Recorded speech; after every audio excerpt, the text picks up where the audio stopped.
जय श्री कृष्णा। मित्रों, हर व्यक्ति ये चाहता है कि वह पुण्य का भागीदार बने, पाप का नहीं। वह चाहता है कि मुझे सुख ही सुख प्राप्त हो, दुख नहीं।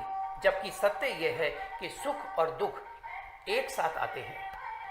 यदि आप ये चाहते हैं कि आपके पास पुण्य ही पुण्य हो, सुख ही सुख हो, तो आपको ये जानना होगा कि पाप और पुण्य की जड़ क्या है, अर्थात पाप और पुण्य की उत्पत्ति कहाँ से होती है। मित्रों, पाप और पुण्य इनकी उत्पत्ति होती है आपके द्वारा किए गए कर्म से।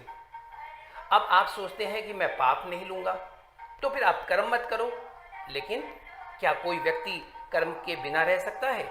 गीता में भी लिखा है कि कोई भी व्यक्ति कर्म के बिना नहीं रह सकता। सोते हुए जागते हुए वे कर्म करता ही है। इसलिए इस संसार में क्या कोई ऐसा व्यक्ति है जो कर्म करता है किंतु पाप उसे छू भी नहीं सकता? हाँ, यदि ऐसा व्यक्ति है तो हम ऐसा करते हैं, हमारे सारे कर्म उसी से करवा लेते हैं। तो इस संसार में ऐसा एक है और वो है श्री कृष्ण, ईश्वर।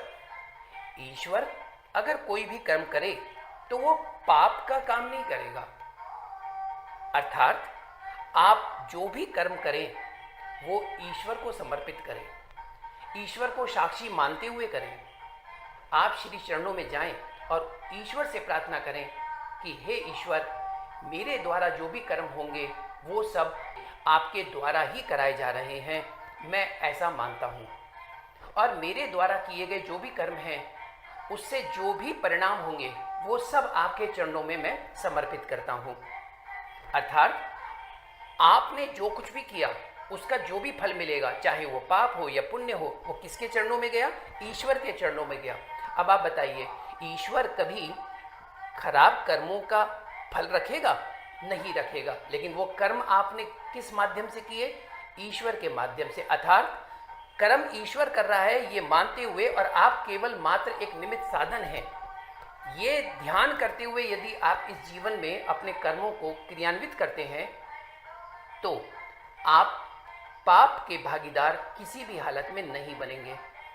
और सोचिए, आप ईश्वर को अगर कुछ समर्पित कर रहे हैं, ईश्वर को कुछ अर्पण कर रहे हैं, तो क्या ईश्वर उसे अपने पास रखेगा? पहली बात, ईश्वर के पास कौन सा परिणाम जाएगा? पुण्य का। अच्छा, और ईश्वर वही आपको वापस लौटा के दे देगा। तो इस तरह से हम कर्म करते हुए उसके पुण्य के ही भागीदार हो सकते हैं। जो करता है ईश्वर करता है, मैं जो कर रहा हूँ वो भी ईश्वर के आदेश से ही कर रहा हूँ।